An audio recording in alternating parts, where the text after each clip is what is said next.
Global best logistics.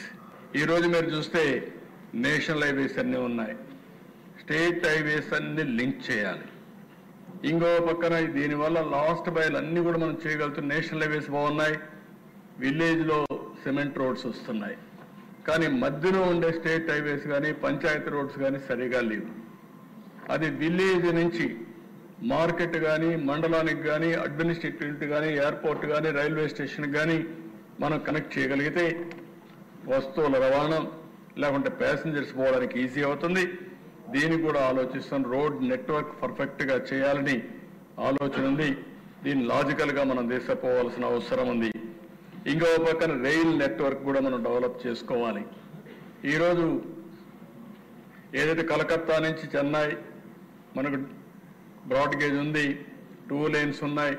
మొన్నే minister గారు చెప్పారు 2 lanesని రోడ్స్ మారిగానే 4 lanes చేయడానికి ఒక ప్రణాళిక తయారు చేశారు. 4 lanes వస్తే అప్పుడు లోకల్ ట్రైన్స్ వస్తాయి, ఎక్స్ప్రెస్ ట్రైన్స్ వస్తాయి. అప్పుడు ఈజీగా రైలు కూడా నెట్వర్క్ చేసుకోగలిగితే కాస్ట్ చాలా తగ్గే పరిస్థితి వస్తుంది. ఇది కూడా వర్కౌట్ చేస్తున్నాం అని చెప్పి నేను మీకు తెలియజేస్తున్నా.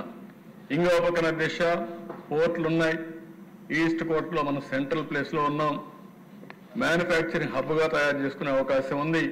అందుకే ఒక 2 మెగా పోర్ట్ని ఇంకా మిగిలిన పోర్ట్లు అనుసంధానం చేసుకోగలిగితే ఈస్ట్ కోస్ట్లో ఇండియాలో లాజిస్టిక్స్ హబ్గా ఆంధ్రప్రదేశ్ తయారవుతున్న దిశ. ఇప్పటికే 3 ఎయిర్పోర్ట్లు ఉన్నాయి, ఇంకా ఎక్కువ ఉన్నాయి. మెయిన్ ఎయిర్పోర్ట్లు విశాఖపట్నం, అమరావతి, తిరుపతి ఇంటర్నేషనల్ ఎయిర్పోర్ట్స్గా తయారు చేసుకునే అవకాశం ఉంది. అదే మరి ఇంకొక 5, 10 ఎన్ని అవసరమైతే అన్ని ఎయిర్పోర్ట్లు మనం ఏర్పాటు చేసుకుంటే కనెక్టివిటీ మెరుగుపడుతుంది. దానికి కూడా వర్కౌట్ చేస్తున్నాం అని చెప్పి కూడా నేను మీకు తెలియజేస్తున్నా.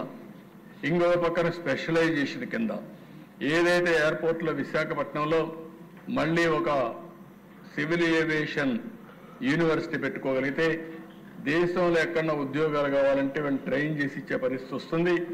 ఎంఆర్ఓ ఫెసిలిటీస్ పెడుతున్నాం, అంటే విమానాలు రిపేర్ చేయడానికి ఒక కేంద్రాలు పెట్టుకొని మనం ముందుకు పోయే అవకాశాలు ఉన్నాయి. ఈ విధంగా ఉపాధి కల్పించడానికి, ఎకానమీ అభివృద్ధి చేయడానికి ఏమేమి అవకాశాలు ఉన్నాయో అన్ని ఆలోచిస్తున్నాం అని కూడా నేను మీకు తెలియజేస్తున్నాను. 2 కోస్టల్ ఎకనామిక్ జోన్స్ పెట్టాం, మల్టీ మోడల్ లాజిస్టిక్స్ పార్క్స్ పెడుతున్నాం, ఓపెన్ ట్రేడ్ పాలసీ. ఈరోజు మీరు చూస్తూ ఉంటే ఎక్కడికక్కడ డిజిటల్ కమ్యూనికేషన్ బాగా పెరిగిపోయే పరిస్థితికి వచ్చింది. కొన్ని ఆన్లైన్ ట్రేడింగ్ కూడా చాలా వచ్చే పరిస్థితి వచ్చింది.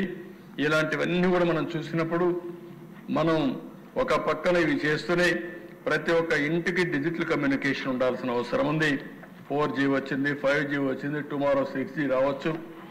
ఎంత కావాలనో అంత కనెక్టివిటీ ఇవ్వగలిగితే, బ్యాండ్విడ్త్ ఇవ్వగలిగితే ఎక్కడున్న డిస్టెన్స్ పెద్ద లొకాలిటీ పెద్ద కష్టం కాదని చెప్పి కూడా నేను మీకు తెలియజేస్తున్నా.